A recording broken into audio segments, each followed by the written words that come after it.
Now that we've got our story placed, let's talk about placing the headline. Right here in this white space is where my headline's going to go. So I'm going to show you the easy way first, and then after that I'll show you a more creative way.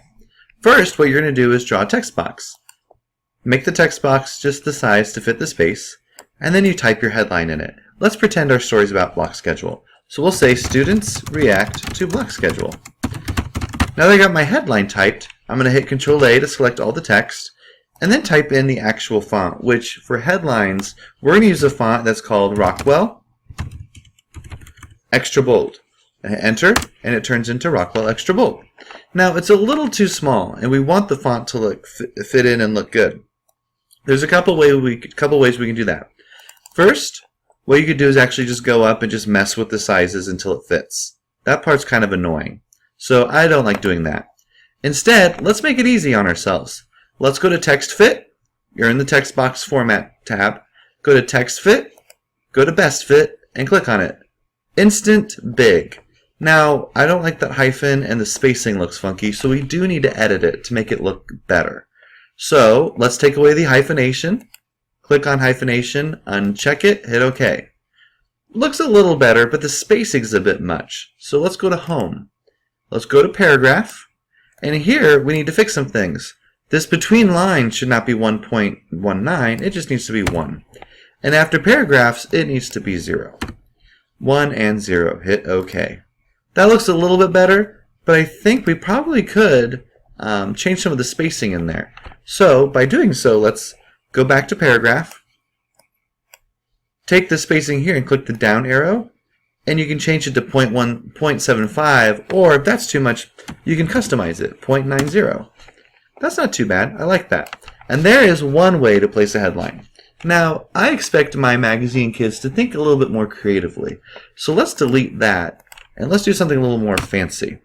Still using the students react to block schedule. Block schedule is the big important word. So let's draw our text box and type in block schedule.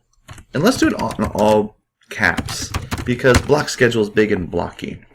Let's hit Control-A and change it to the Rockwell Extra Bold.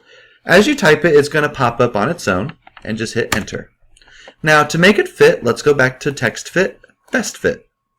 And then what I'm going to want to do is stretch out my box. Now, here's the problem.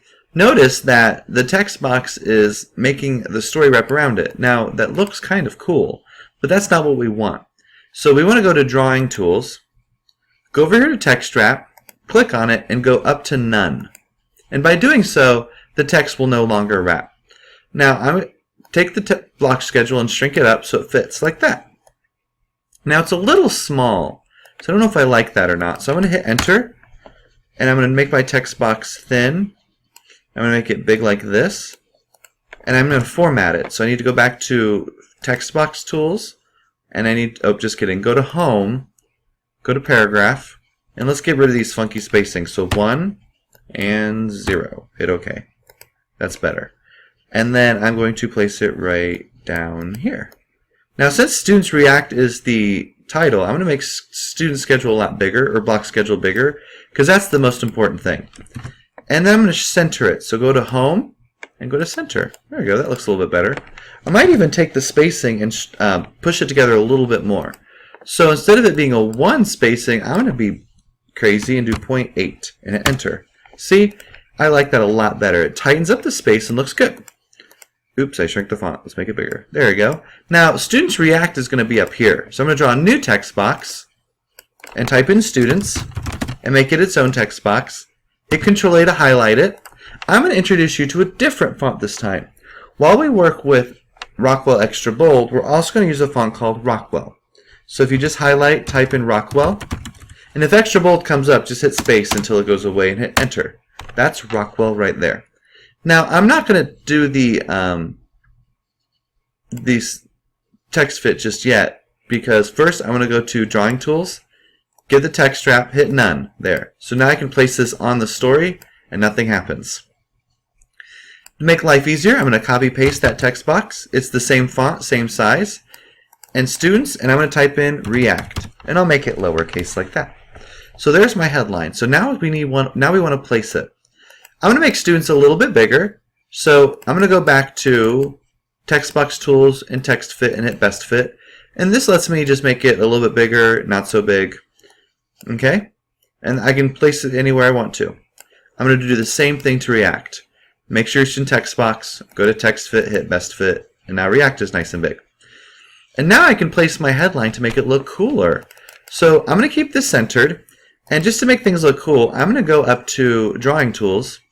I'm going to go to Shapes, and I'm going to go down to Drawing a Line, which I can't find. Alright, I found it. So what we want to do is go up to Insert, go to Shapes, and here's my line. So maybe I just want to have some fun, and I'm going to draw the line. I'm going to hold the Shift key, and then draw my line across the page. And there's my line. So that's going to be part of my headline. So click on the line, and you can drag it around. And I want it centered over block schedule. And then, I don't know if I want students in React to be its own text box, so I'm going to delete that. I'm going to put students in React in the same text box. So as I start typing, it'll shrink. React. There we go. And then, there's my headline. Students React. Oh no, I'm missing a word, to. So I need to add to. There we go, to block schedule. It went up just a little bit, so I'm going to take my arrow key and just nudge it down. Get as close as the line like that. And there's my headline. It looks so much more professional. And it uses two different text boxes. And I use a line. Now, just so you don't lose all this coolness that you just created, if you click on one text box and click on the other text box, while holding the Shift key or Control, that allows you to select both of them. Another thing you could do is just draw an imaginary box around just the things you want, like this, and that will grab the line and the two text boxes, and what we're going to do is group them. So what you're going to do is you're actually going to go either to Drawing Tools and Group, and that makes it one thing, or you can hit Control Shift G, and that will also group it. So then when I click on it and move it, what I've done is I've made it all one thing. And that is another way to do some more creative headlines.